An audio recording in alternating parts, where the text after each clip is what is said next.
So today is the Roundtable Grief and Loss event, and I'm glad to have you here.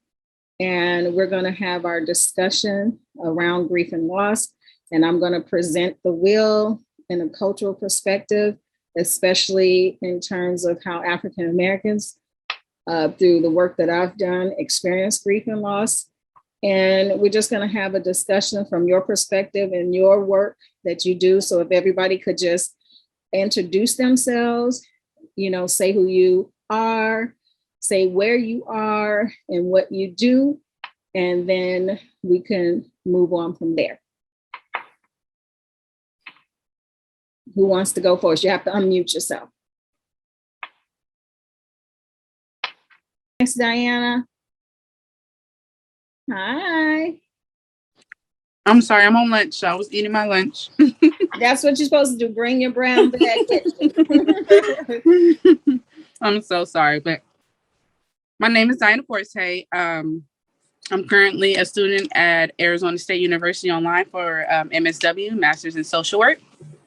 I'm currently working in family preservation, which deals a lot with DCFF cases, open cases, probation cases, and ARS cases, which are, hello, Michelle. So I'm also in Los Angeles, California.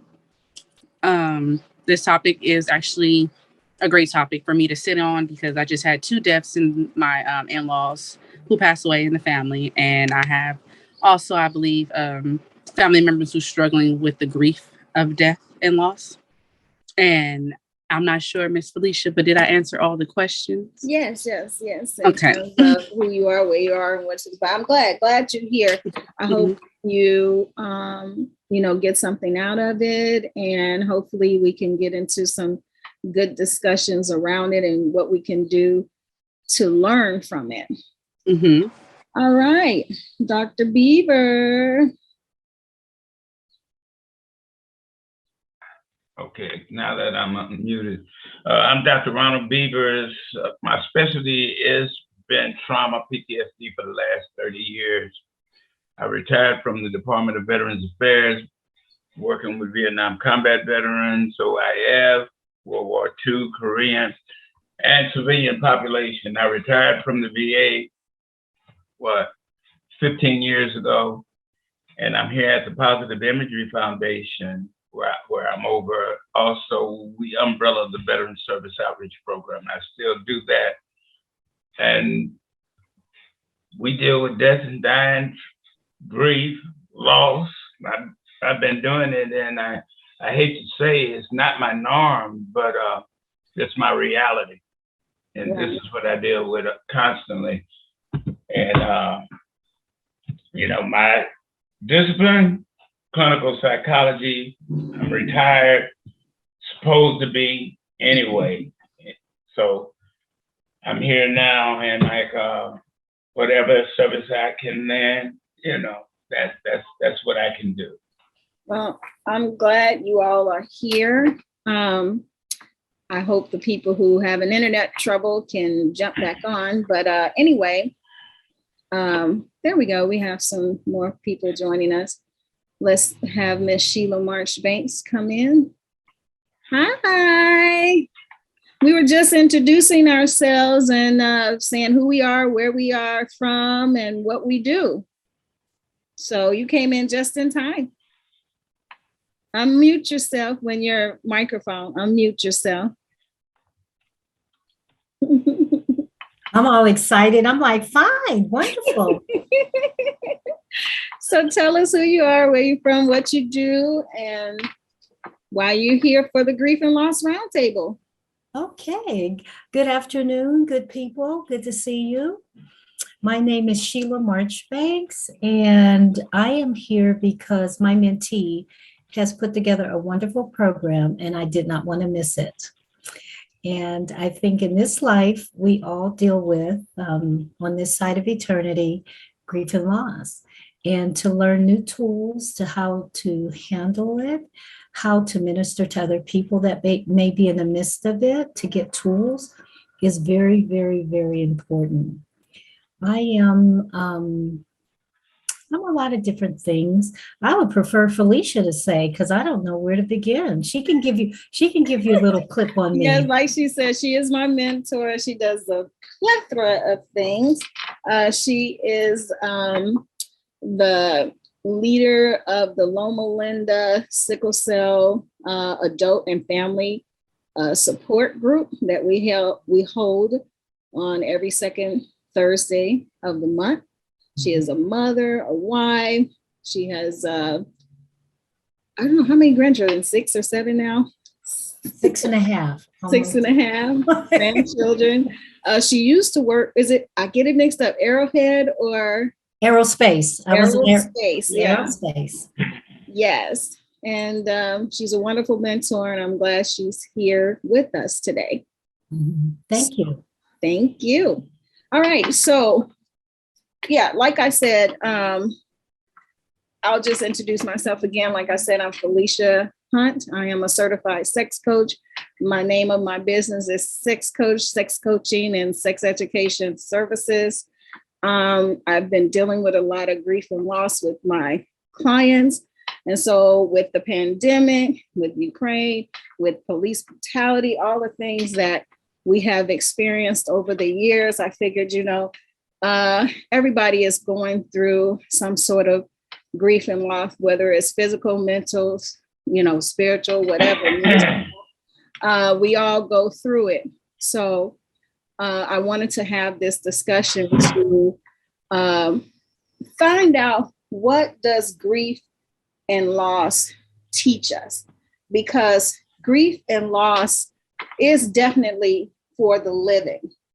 Our loved ones who pass away, they don't have to deal with the cycles of grief and loss like we do, or like our clients do, whoever we service, whoever we're there for in our day-to-day lives.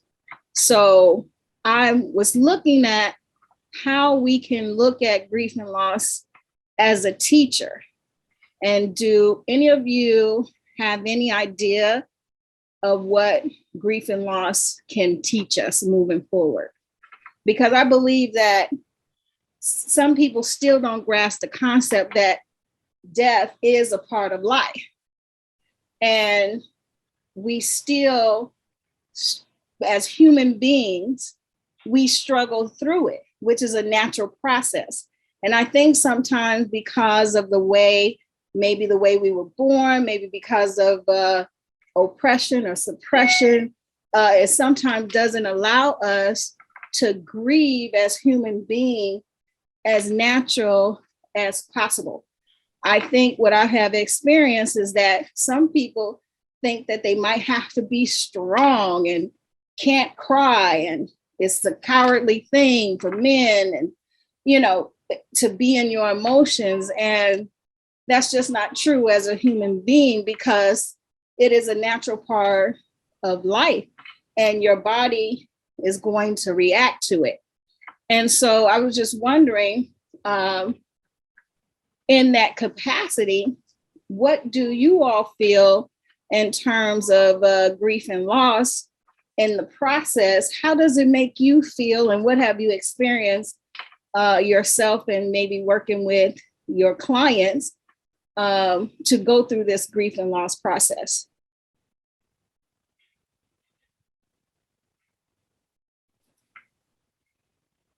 Yep, just unmute your mic. I can open up with some, but I really would think it's unfair because I've been in it so long. That's okay, Dr. Beaver. That's I need okay. to hear other people, It's just like. But we need to hear from you too, because you experience it. You work with veterans. Experience, I live with it, so that's not a thing. But grief and loss is part of the phenomena of living, as you said. This is what we do. And one of the things that clinicians have to be well aware of is the two concepts, the Western European, and then we're looking at the Afrocentric. Because in order to get your license, you're going to have to think European. So you got this dual dichotomy going on. we are the earth. The other side of me tells me to stay grounded within the earth itself because everything is a continuum process. And that's one of the things that we're being negated on because Western philosophical views me, to oppress, to suppress as well your feelings. And this is a big problem we have today because we have a lot of young people that do not even know how to feel. They're only being taught, if you don't like this, don't deal with it. And of course, me coming from trauma, you just telling the person to avoid dealing with your stuff. It's very dangerous. It's very dangerous because everyone has a breaking point. And the pandemic brought it out. You saw it with the white folk, and you saw Black folk. And the Black folk says, oh, we're going into quarantine for 30 days. White folks said, wait a minute. We got freedom. We got rights. That entitlement came out.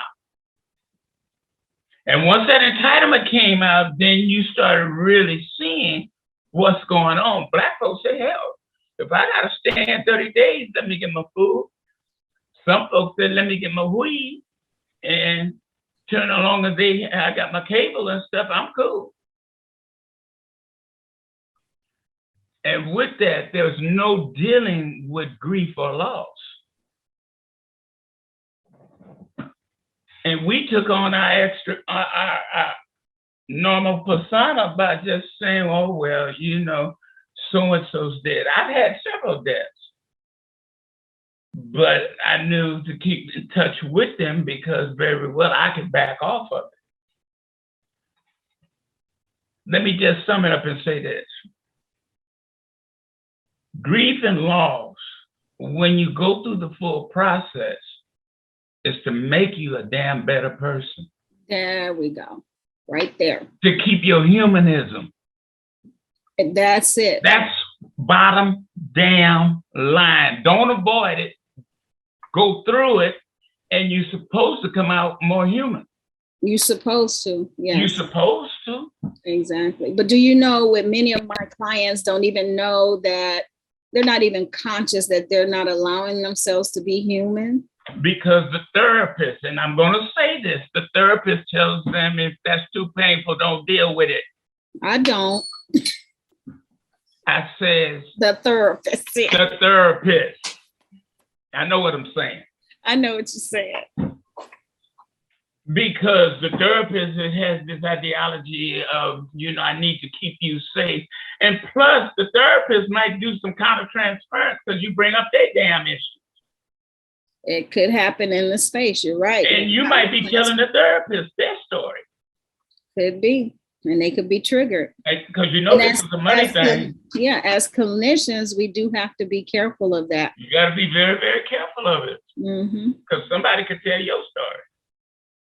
Yeah. And how you going to deal with that? Exactly. Very good points. Very good points. Anybody else can share what grief and loss is or mean or teaches you? Let's keep it going. I'll share. Okay, yes, please do. I'm back and forth because I'm getting water and different things, and Yeah, no problem. You're good. I feel comfortable. I'm even having my lunch. I hadn't eaten today. I was working. Yeah, you should. Yeah, this is bring your brown bag to lunch discussion. Very good. Very, very good. Yeah. You asked the question. Could you repeat that last portion of the question? Because it did prompt me. Yes, so I was saying to share what you think grief and loss has either, it teaches you or what you have experienced with grief and loss. Grief and loss is not easy.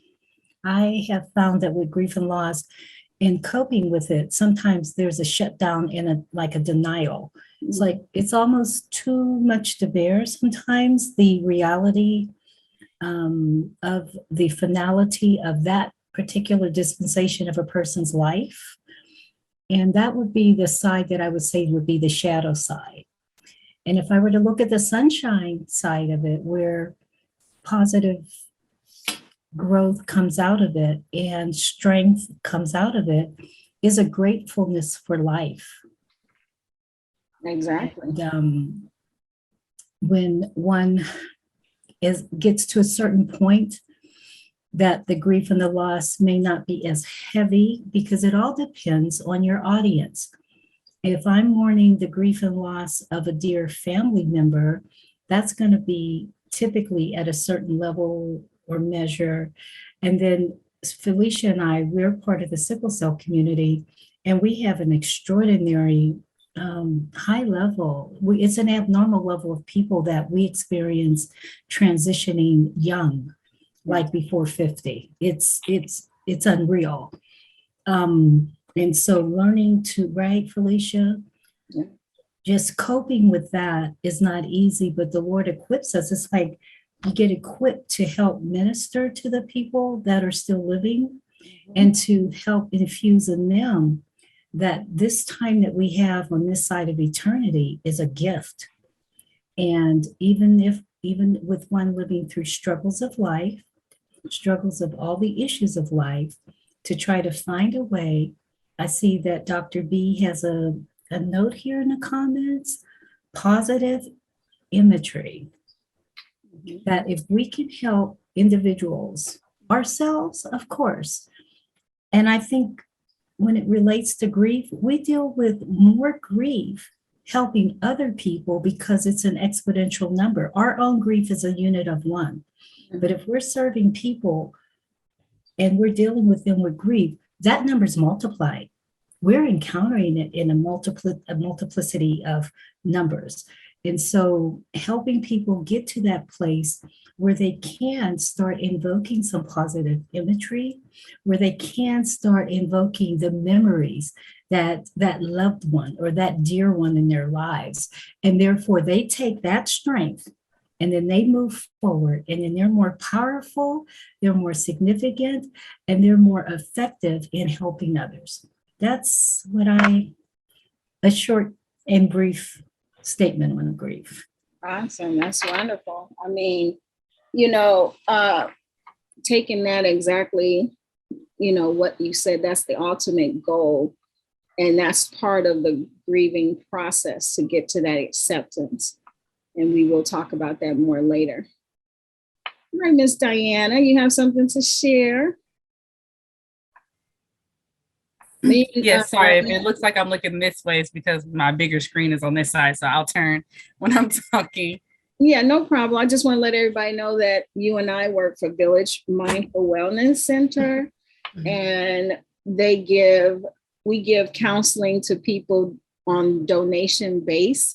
So if you know anyone that need any counseling, I'll have my assistant put in the chat some information about the Village Mindful Wellness Center and contact information. So while you're talking, go ahead and do that, and I'll do that. I agree with Dr. Beavers and everyone who spoke. The European aspect of teaching grief isn't as accurate. Also, too, I think that a lot of people may not have the resources to get those enlightenment periods, or refuses those services due to what they believe or what they were taught, and it's not accurate as well with that. But I think that this allows other people to grow within themselves, because when it comes to grief, a lot of people do not know how to cope with it, even though we do know that everyone has a time in a day that they won't be present on earth. But when it occurs, I think their coping mechanisms aren't all the way there, and it's dramatic sometimes, depending on how long or how the loss happened. It sometimes is, triggering other things that they lost, such as their home, or, it could be a pile of things that may be triggered to them. Right. When it comes to the grief and loss. Yeah, you're absolutely correct. You know, that dynamic between cultures, the Western and, others, how we have to seek out other modalities to help us uh, to be better clinicians, or just to help us in general to understand how to service the many different populations, because we all deal with it. Like you said, every head is numbered. We don't even know when that day will come. However, knowing that, that's the most important thing, knowing that, that is a part of life. That's why I really wanted to look at what does grief and loss teach us. So with that being said, first let me send this off to my assistant so she can post it. I'm sending it to you in WhatsApp. All right. And so with that being said, I would like to share my screen. And go into what I put together in terms of what I see. There's many ways that the grief cycle can be experienced. Can we all see this wheel? All right. Yes, yes. Okay. So on a cultural perspective, and as you can see right here, these little white little arrow flowers, I'm saying that these can be at this point could be interchangeable. 1 and 2 and 4 and 5, 4 and 4 and 3, 3 and 4. 5 remain in the same spot because it's the last one to get to. So anger, when we talk about the grief and life loss cycle, most people get angry first, especially the oppressed population, because sometimes we have these conspiracy theories, why our loved ones died. Maybe we think about how we get poor health care because the color of our skin, or, we catastrophize because we so inundated into our stress levels about how we're treated as a human being. We can't even really think straight about why a certain death has happened. We get irritated and frustrated with the whole thing. Next is shock and denial. With shock and denial comes fear, confusion, numbness, avoidance, and blame. We try to figure out, how to be in this world. We become confused behind whatever the tragedy is, whether it could be any death, really.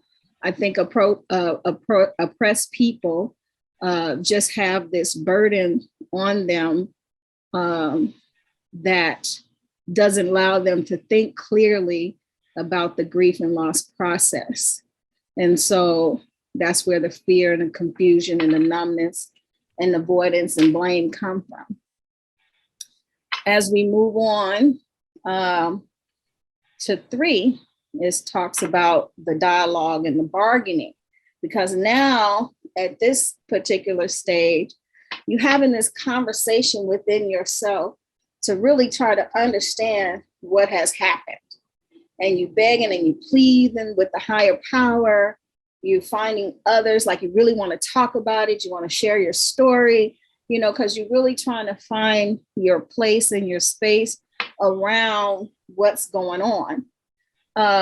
So you want to call and tell your story with desire to help others. You might have this consciousness like, I need to share this. I need to tell my story because I know it'll help other people. You got to find meaning behind it. But sometimes that's just trauma speaking, and you're not really fully understanding, you're just trying to find peace with it. And so you have these behaviors that comes up, finding meaning and purpose. And so you look to do something of service just to take your mind off of it. However, if you do not get help with the process, you could never really fully find true meaning behind it. So number 4, where you have depression and detachment, I feel like at this stage, sometimes this is where you feel hopeless, overwhelmed. You see how this cycle have this kind of yo-yo effect. You have your highs and your lows. And so now we're coming back into a low. Your brain is foggy, you have lack of energy, you feeling the blahs, and you just really, trying to deal with, what's going on. And sometimes that's hard for people because, especially if you feel like,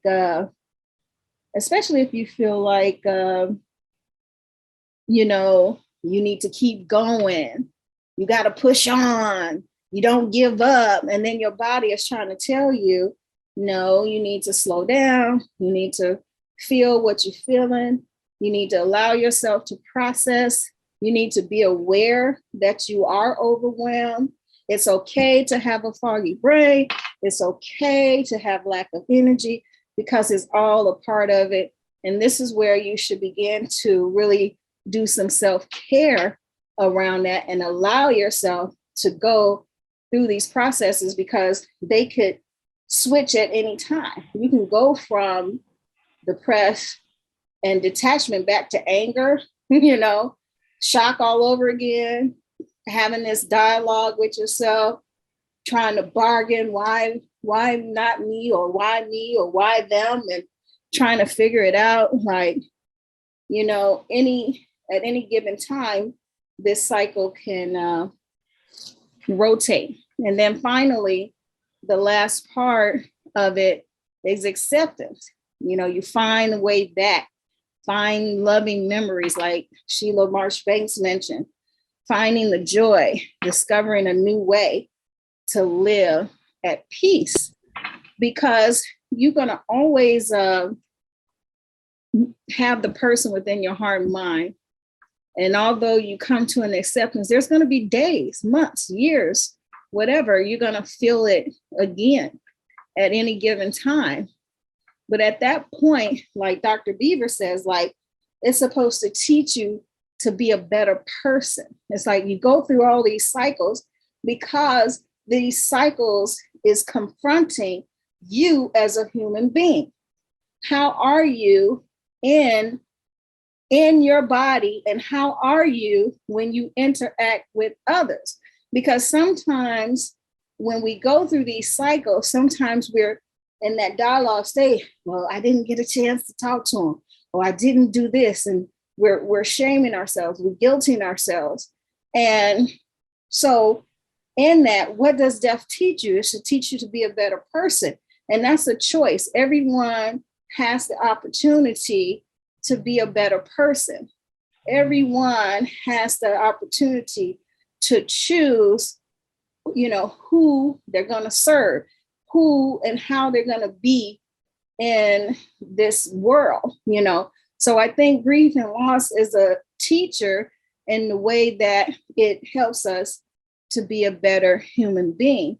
And so as a coach, as a clinician, whatever your role is, as a friend, a family member, how we can use this to normalize the process and to help people shift from old adages of how I can't feel that way, or, if I feel that way, somebody gonna talk about me, like Dr. B brought up the young people, they disassociate so much that they can't even feel, it's like, it's not appropriate to feel. I have a client today where he told me his life story, And one incident that he had, a woman looked at him, and most young people go through this, thinking that because somebody look at you, they think the person is looking at them, seeing their life, seeing their pain. But the person is just probably looking because they feel maybe he's a good looking guy, or, might think he have good character or whatever. But in his mind, because his wounded self, he believes they looking at him, like they can tell his story, and that angers him. And he lashes out, what you looking at? And that's what they often say, what you looking at? But they have a lot of pain, a lot of grief that they haven't dealt with. And so they think people can see that when a person just look at them. And that's not true. Nobody can see that, that deep into them when that person don't even know you. They just looking. That's a perfect example of how people just try to throw out and not connect because of what they carrying, and they feel like they're alone. And so we have to create safe spaces to be able to talk to people and explain to them the humanness of this process, and that it's okay to feel. Felicia, can I Yeah. raise my hand and say something? You sure can. I'm gonna stop sharing. Because what you're saying in actuality, and people go through the grieving process, okay. But what happens is folk get stuck in depression. Mm-hmm. And why is that? Part of the pheno, your environment. Your environment is damn toxic. Has everything in the world. You're dealing with the pheno, you're dealing with the genome, your genes, everything, but the pheno. And this young man, and I was just thinking, because what he's expressing is the feelings of inadequacies and insecurity. Mm-hmm. And therefore he stays depressed. That's why he's more overt. Then, and on top of that, the first reaction is anger. Anger. Yeah. See, he went right back to his anger because he hasn't yet processed everything. Right. And going back into anger, if I want to get into the physiological part of it, he's pumping cortisol, a stress hormone. Well, a stress hormone leads into that thing called PTSD. Yeah. So he's stuck there in the depressive mode, because if he's got trauma, he's damn sure got the system. He's got depression. Mm-hmm. And a lot of folk don't understand how they really feel. How come I can't get over this? Yes. And when the frustration sets in, they get in this loop. When they get angry, then they say, fuck it. Mm-hmm. I call it the dopamine surrender, fuck it. Mm-hmm. Where they not going to deal with it at all. But it's still there. So if someone look at me and I'm going through some stuff and I'm having feelings of inadequacies and I'm feeling depressed and what have you, the first thing I'm going to do is what? My anger is a defense mechanism. Mm-hmm. My anger is to protect me, because see, if you don't come at me, then I can protect myself and I don't have to explain to you how I feel. Right. Now, going back to feelings of inadequacies and insecurities. Well, look at the society we live in today that prompts these kind of feelings. It's a shame, because it can't ever get you to the level of acceptance. And that's why I think on an individual level, that's where the work begins. But let me get to the individual. Mm-hmm. See, we are a microcosm of a whole. We are. Once you make that evolve, going into that evolvement, there's a greater purpose than you. Mm-hmm. See, once it was figured out by me that it's not about me, it's about me maintaining the spirit that goes on forever. That's right. Once my job is done, that's it. I make the transition, and that's part of my reward. See, when folks start looking at that, because that has been negated, that's been taken from us here in this good old US of A. The only thing we can see is material. That's why we're good consumers. It's when we start thinking through our spirit. I'm not talking about the church either. I'm talking about our spirit as who we are as a people. Then we start making decisions on this balanced nature of our feelings as well as our logic. It's hard when you see this dual dichotomy of we live in a land that preaches competition. That's all you hear, but who developed the rules for the competition? The oppressor. And we too busy, we don't even see what's in front of our face. These divisions take us out of our natural state. And once we start adopting the same characteristics of the oppressor, we're going to stay depressed because we're going against our nature. Mm-hmm. We've lost sense of our authentic self.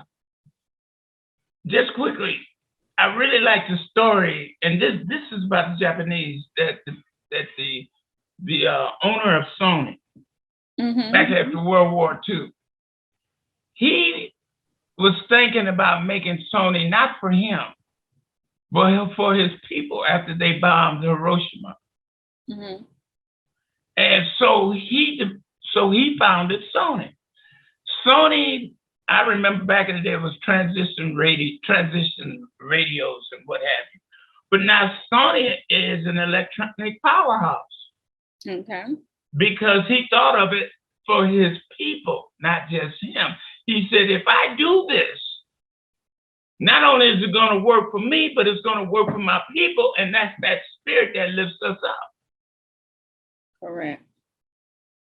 So those are the things that we have to encourage. Yes, we can encourage the individual, but we also have to tell them it's something greater than just you, partner.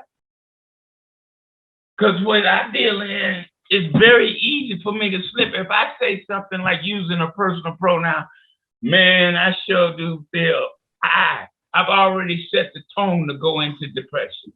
Then it's the domino effect. I'm going to think about everybody who left over.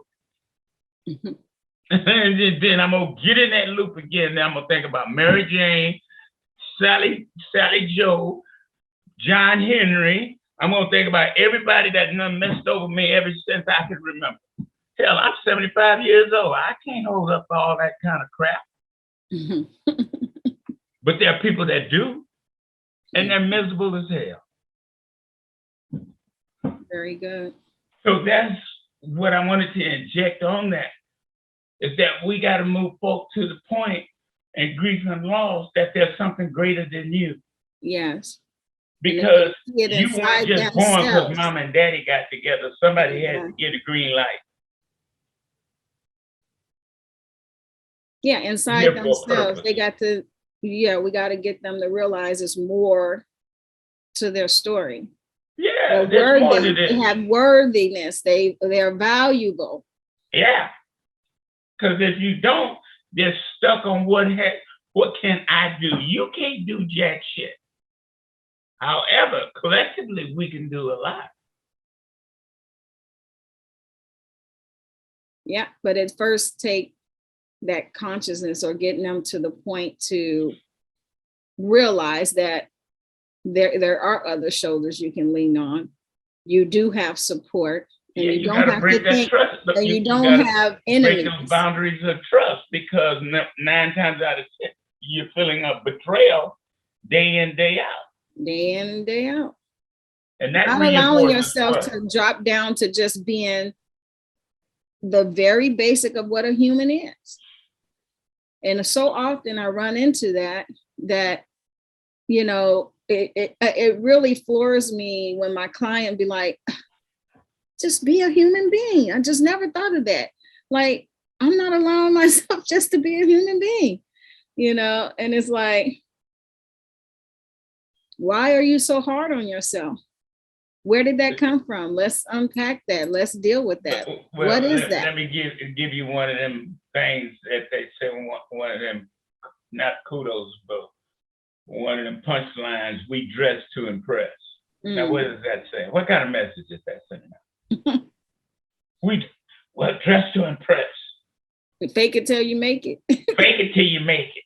Wait a minute. Then all of a sudden your life becomes nothing but a fake, a lie. See, all these messages, man, it's about trying to get authentic. It's about being authentic. That's bottom line, moving from an aberrant state of self-destruction back to an authentic state, because you're being sold lies daily. My veterans, I tell them, don't even look at the news. And the ones who do look at the news, when we have group, they head be all fucked up too. Yeah. I can tell it. You've been looking at the news again, huh? Yeah, man, Ukraine and whatever. I said, well, what can you do about it? White folks are being white folks. Black folks are being black folks. What can you do about it? Worry about something you have no damn control. Even if you can give a donation, it's like, what can you do about it? I mean, that's too You can't do that. Oh, well, see, the Russians gonna do this. Okay, all right, they gonna nuke each other. What you gonna do about it, partner? It's so. I mean, we don't want it. We don't wish it, and that's the truth. It's like, go on and plug into it. They gonna nuke each other. If you believe that you're not gonna leave here before your time, there's certain things you can do. I ain't gonna run out there getting in the middle of the war talking about they getting ready to nuke each other and I'm gonna run into it. But it can be a time to just get our houses in order. Like, what kind of thank you. What kind of person I want to be? How do I want to live the rest of my life out? You know, how can I be more kind? How can I have character? How can I assist? You know, how can I be a better person and contribute? How can I be a better person? Yeah. Exactly. Well, the other question is being able to build a community that everyone thinks like that to become a better person or to change their brain or their thinking. Where does it start? It starts with one person, right? With who? So I'm trying to get you to say something. Miss Felicia. With me? It starts with you. With me, yes. It starts with you. It starts with me. If you touch one person before you leave here, because you don't never know what that person, the child that they have, what that person's function in life is gonna be. You did your purpose. Mm-hmm. So you have to model what you talk. You can't be no hypocrite. No. Oh. We see a lot of those. Sometimes I'm privy to it too. I can sometimes be a hypocrite, but the best part is if you're able to check yourself. You check yourself and do something about it. Mm-hmm. Right. You can do something about it. You can make the choice to change. And some people some people don't even fathom that. Like, I could do that? Like, yes, it's your life. It's your life. It's your life. Yeah. It is your life. You can design it the way you want to design it. Look, in oppression, it just tickles me the more intellect folk have, the stupider they become. And I sit back and I watch, especially when the master's getting ready to vote and have people coming in and what have you. Don't vote for the red party. Don't vote for the blue party because this. Well, let me tell you something, jackass. They belong to the same bird. And you know what food they eat? The oppressed. The press. And you're voting for it. If you vote for the red or you vote for the blue, you're voting for the oppressor. Oh, the oppressor. You're voting for the same ideology. the same concepts that maintain their power base. If you don't change, you got a choice. If you don't change that, you will continue feeding the oppressor. And then you ask this stupid ass question, what's wrong? Mhm. And you're contributing to this because what they have done is they have established their school of thought in you. And Yeah. so therefore, when you're in therapy, you're establishing this in your therapeutic sessions with your clients. And that's why I always have to Subconsciously. right, that part. That's why I always have to bring in the historical factor. Like, do you know where all this come from? You know, because you could be believing in something that you don't even know was constructed to be this way. So These if it's constructs, constructed, it's just what they are, constructs. right. And if it's constructed, any learned behavior is a changed behavior, and you That's have right. that power to change it. That's right. And just because they say it's wrong don't mean it's wrong. That's right. But they would enforce that with a policy. That's why they put folks that look like you and me in places to make policies, to make that thought process, even though it's wrong, right. Right. And that's why certain systems, you know, don't allow people to actually really grow. Because it's disguised, it's just in a disguise. Yeah, and you're working in the profession that we're in is such a time, it's like a time bomb. Not a time bomb, it's like walking through a minefield. Because it tears at your inner core what you're being taught. And when they're telling you to convince people, that's called social engineering, by the way, to think left when you're supposed to go right. Mm. Then there's something wrong with that. When we have a system that the president of APA, he was a special APA is the Association of Psychological. He was the association special consultant for the CIA. Mm-hmm. And guess what policy he said was ethical? And he taught ethics too. You had to take his course to keep your license. Waterboarding down at Guantanamo Bay. He's the one that approved it. Waterboarding? Waterboarding, you hear me? That devil waterboarding. And he had to step down. This was about 10 years ago. Mm-hmm.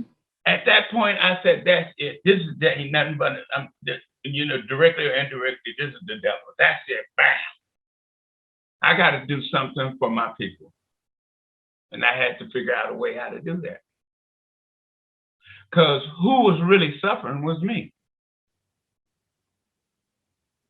I'm teaching something when I know the core of this, and this jackass had a course that you had to take each year to continue with your CEU hours, called ethics and confidentiality.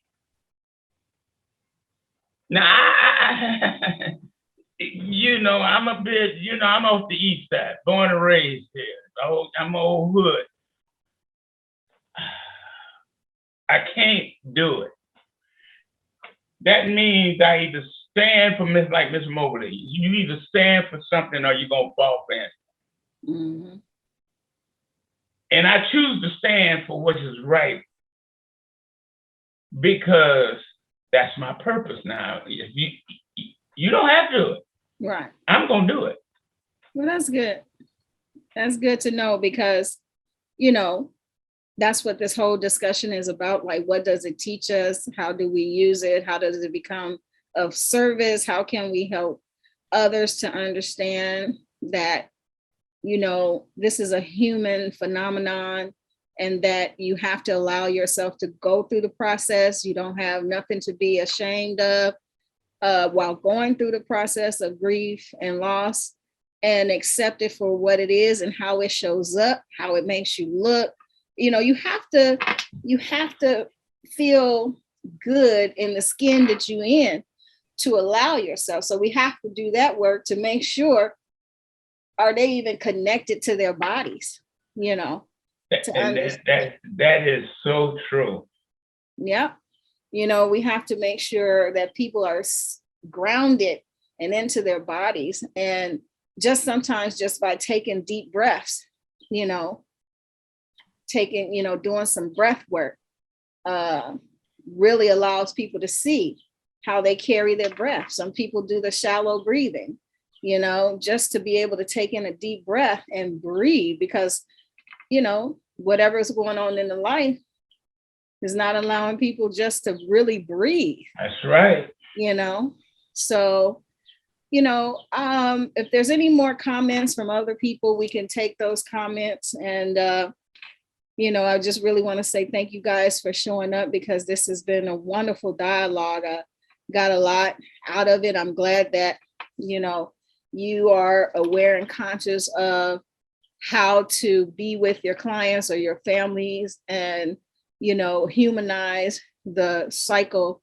of grief and loss, because it is a human situation that should be allowed and not looked at as something other than normal, you know, and allow people to do that in the way that they need to do it until they can get around to that acceptance. And then from there, be able to grow and know what grief and loss teaches you. And it should all teach us all to be better people and make choices on how we could begin to do that, and giving ourselves permission to become the change that we want to see. You know what's so dangerous during this pandemic? Mm-hmm. You know, funerals are designed for something, and going back to the ancestors, funerals are designed for you to mourn and go through the process. Yes, and we couldn't even do that. For 2 years, you were denied that. Yep. Then when they came with this Zoom, it took the humanism out of this. It took the energy out of your process. And a lot of folks don't realize that. They're not going to tell you because they're making money off of technology. Mm. So why should they? Oh, yeah. But this is why I'm going to tell you something so sinister. And that was during this process, they allow these weed dealers and what have you to be one of the essentials, where they shut the city down. And after shutting the city down, they let the dispensaries sell marijuana. Then they gave you a $1,400 check. Mm-hmm. Then they gave you some food. So all you had to do was take your $1,400, run to the dispensary, get you some bud, go get you some food, close the fucking door, and turn your cable on and get loaded. And don't deal with shit. People dying all around you. Didn't have to deal with nothing. You stupid asses. You know, and I was like, man. They got a drive-through around the corner from Positive Image. You're on the corner of 8th Avenue and Slauson. You don't even have to get out the car. Got your car. Just go to drive up there, give them your money, and they drop it out the window. Yeah, that's right. All you got to do is just go on home, roll it up. You don't even have to go to the store. And then Grubhub and all that. You must hear. Yeah. I agree with you, Dr. Beaver. They are teaching you. It's classical conditioning, how not to deal with anything. That's why you're seeing all these shootings and shit going on now. Right now, I mean, stabbings, everything. Like, people it's like people are trying to catch up. And you stupid. And I said that at the beginning of that. I said, y'all got a problem. If you think these youngsters will hell on wheels, wait till this is over. And they slinging dope. Coming out. You know they coming out. The police all over. They just still slinging dope. Because that's what it is. They just legalized it. They just keep slinging. And that metaverse, all that stuff that they're coming out with, you can do online. You can buy property online. You can have a job online. I mean, through the virtual reality, you So can they're have taking the reality of relationships. your normal Exactly. And socialization it's going skills into the, out of the equation. yeah, and it's going into the metaverse. You So all you got to do is be home, put your get goggles your on. underwear and what have you, and all you got to do is get hooked to this screen. That's right, and have all your type of relationship. Have your home. You can handle anything you want. Come up with your avatar, how you want your avatar to look. Man, I was on the freeway and I'm smelling herbs on the freeway. I know, it's a lot of sections now, on the isn't freeway. That driving under the influence? Well, hell, you get in the contact, right? No, shit. I keep my air conditioner on. All right. But understand how we're being set up. I'm just going through this. But you know what? I won't say it that way. I'm not being set. I don't feel that I'm being set up as long as I know that I'm human. I do need human touch and human communication, and I don't get wrapped up in all of these things. We're being attacked from all ends because this is a spiritual warfare we're going through. Mm. Anything we do is about the spirit. It is. We do have to find it. And you know, this is something that we knew was going to come, and it's gone. Ever since man's been man acted this way. Mm-hmm. So it boils down to this: how can I be a better person? How can I give something back so that a kid that ain't even born yet can be born and have a chance? That's how I think. So I have to set the example, because the only one I got control over most of the time is me. That's it. Period. And in doing so, now I don't care how you really feel about me or think about me or what have you, but it's one thing you can say: I'm straight up. And I'm not gonna take your foolishness. I would dismiss myself from your presence, because I can give you a double distance of leaving alone, and I know how to love you at a distance. I'm not a fool where I gotta love you with your lying self in your face. Must be some kind of idiot. I would love your ass at a distance, because I know you're toxic and set up a toxic environment. I mean, that's setting healthy boundaries. Is that what they call it? That's what we call it. Oh, yeah, that's right. I do remember that when I wrote that in my book. Yeah. But that's what it is. That's what it is. And there's nothing wrong with, and I get my clients all the time to do that. I was talking to one of my clients yesterday. She said, oh, you have just enlightened me. Oh my God. And you know, when I get those, comes on, yeah. When I get those reactions, it's just like I get so in shock, like it was just a little thing to me. It was like, because that's what I do, you know. And she was like, I'm gonna start setting. You're right. I'm gonna start setting some healthy boundaries. Yeah, learn how to say no. Because I have to teach people that people pleaser, judge, and all these other things are saboteurs. They're sabotaging your life. They're making you think what you think and feel is real, but that's coming from woundedness. That's coming from your shadow self. That's coming from something, a maladaptive coping mechanism that is no longer serves you. So let's delve into that and really learn how to say no. Learn how to stop people pleasing. Learn how to set your healthy boundaries. Find out, I have this assessment test that people can find out their saboteurs, and it'll score it. Your top, there's 10 of them, but you'll have your top 3, and that really shows up in your life, and you can begin to work with them, So Yeah, so I want to say again, last call for comments. We're going to be wrapping this discussion up. I've thoroughly enjoyed each and every one of you. So any last closing remarks? What do you take away, Diana?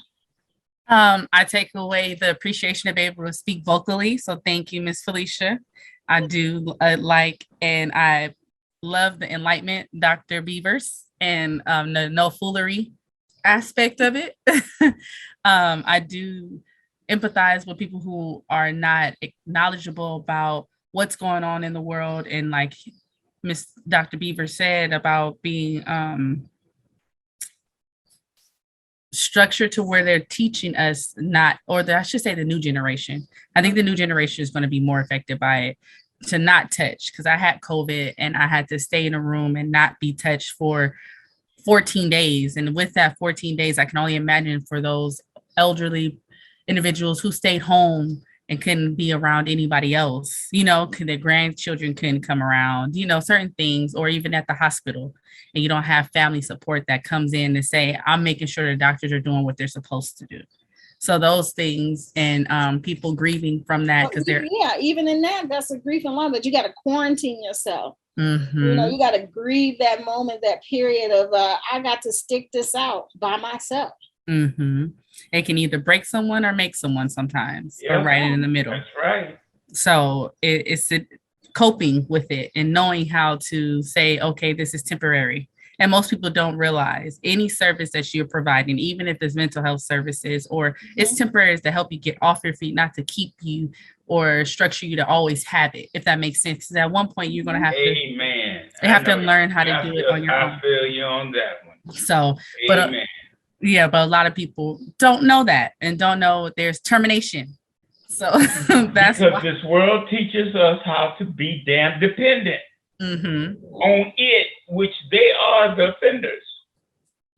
Yes, because if you get someone like Malcolm X and Martin Luther King out, and they teaching the world how not to be dependent on somebody else, teach them how to be vocal, how to create their own boundaries, because that's what we were doing with different race and ethics. Create your own. No, you're not going to tell me to get up. And if you are, you're going to say it nicely, or respectfully. So it's a lot to take in, but it's enlightening to have that reminder of someone telling me this is what I deserve and this is how I should do it, based off what I know I'm worth. Yep. Awesome. Beautifully said. I really appreciate that, Diana. Miss Sheila Marchbanks, are you back? Hello, hello, hello. She said she was taking a little.